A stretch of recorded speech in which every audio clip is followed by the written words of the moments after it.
लखनऊ, उत्तर प्रदेश।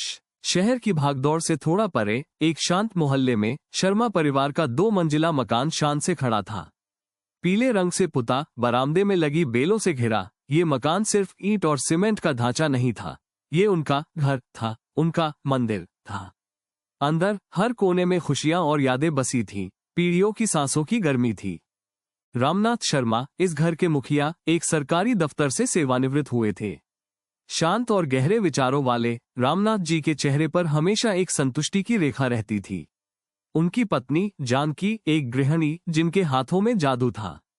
उनके बनाए खाने में न सिर्फ स्वाद होता था, बल्कि प्यार और ममता भी घुली होती थी।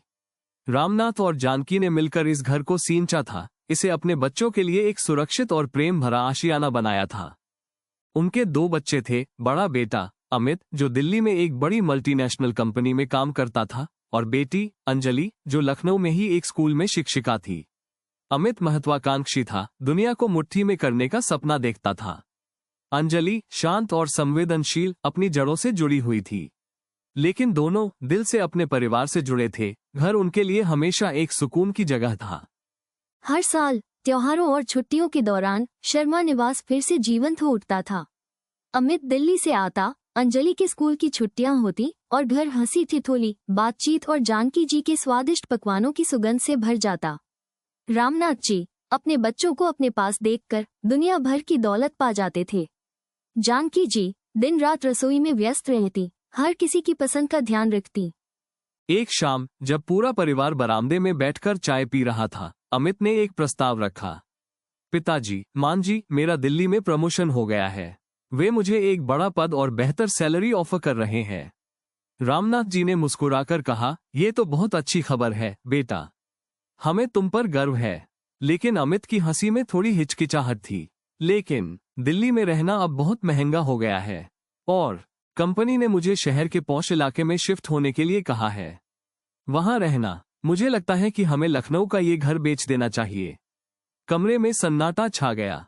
जानकी जी के हाथ में पकड़ी चाय का प्याला थरथराया। अंजलि ने अमित की तरफ हैरानी से देखा। रामनाथ जी ने अपनी कुर्सी पर सीधा होकर बैठे, उनकी आंखें हल्की सी सिकुड़ी। बेच देना? रामनाथ जी ने धीमे स्वर में पूछा। उनकी आवाज में निराशा और अविश्वास का मिश्रण था। हाँ पिताजी, अमित ने अपनी बात समझाने की कोशिश की।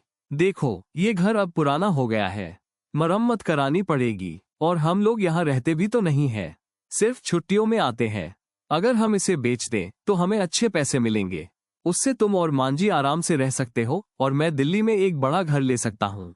जानकी जी ने प्याला मेज पर रखते हुए कहा, अमित, ये घर, ये सिर्फ ईंट पत्थर नहीं है, ये हमारी जड़ें हैं। तुम्हारे दादा परदादा ने इसे बनाया था, तुम्हारी बचपन की यादें यहाँ बसी हैं। इसे हम कैसे बेच सकते हैं? अंजलि ने भी अपनी माँ का समर्थन किया। भैया, मांझी ठीक कह रही हैं, ये घर हमारे लिए मंदिर जैसा है। यहाँ शांति है, अपनापन है, पैसे से सब कुछ नहीं खरीदा जा सकता। अमित ने थोड़ा झुंझलाकर कहा, तुम लोग भावुक हो रहे हो, मैं प्रैक्टिकल बात कर रहा हूँ। आजकल भावुकता से काम नहीं चलता, हमें समय के साथ चलना होगा। और वैसे भी मैं थोड़ी कह रहा हूँ कि हम हमेशा के लिए अलग हो रहे हैं। मैं तुम लोगों से मिलने आता रहूंगा। रामनाथ जी ने गहरी सांस ली। उन्होंने अपने बच्चों को बारी बारी से देखा। उन्हें पता था कि अमित गलत इरादे से नहीं कह रहा है। वो अपने भविष्य को सुरक्षित करना चाहता है, अपने परिवार को बेहतर जीवन देना चाहता है। लेकिन क्या भौतिक सुख सुविधाएं ही सब कुछ हैं?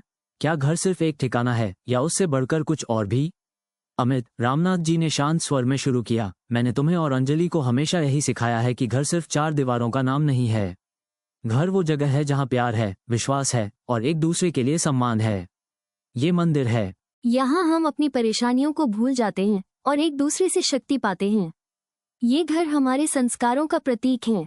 इसे बेचना, ये तो मानो अपनी जड़ों को काट देने जैसा होगा। जानकी जी ने नम आंखों से कहा, और यहाँ सिर्फ हमारी यादें नहीं हैं बेटा, तुम्हारे दादाजी ने इस घर में कितने यज्ञ और पूजा पाठ किए हैं। इस मिट्टी में उनकी प्रार्थनाएं रची बसी हैं।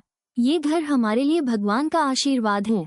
अंजलि ने आगे कहा, भैया, मुझे पता है कि तुम हमें अच्छी जिंदगी देना चाहते हो, लेकिन अच्छी जिंदगी सिर्फ बड़े घरों और महंगी चीजों से नहीं बनती। खुशी और सुकून तो अपने लोगों के साथ रहने में है, अपनी जड़ों से जुड़े रहने में है। और हमारी जड़ें तो यही हैं, इस घर में। अमित चुपचाप सुनता रहा। उसने अपने माता पिता और बहन की आंखों में देखा।